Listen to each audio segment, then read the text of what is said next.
اعوذ باللہ من الشیطان الرجیم، بسم اللہ الرحمن الرحیم۔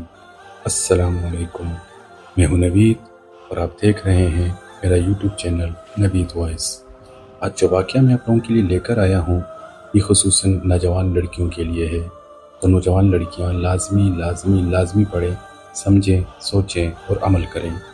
ایک مرتبہ ایک بزرگ نے ایک محفل میں اپنی بند ہتھیلی کو سب کی طرف کر کے دریافت فرمایا، میرے ہاتھ میں کیا ہے؟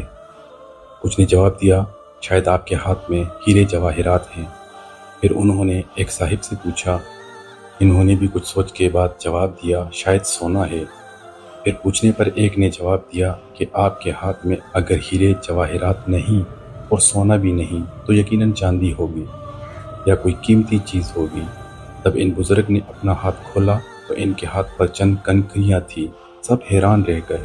ارشاد کیا، عورت کی مثال اس بند مٹی کی طرح ہے، اگر وہ بند ہے یعنی پابردہ ہے تو ہیرے جواہرات، سونا، چاندی اور اس کی بیش بہا قیمت ہے، لیکن اگر وہ مٹی کی طرح کھل جائے، بے پردہ ہو جائے تو وہ بے وقت پتھر اور کنکریوں کی مانند ہے جس کی کوئی عزت اور کوئی قیمت نہیں۔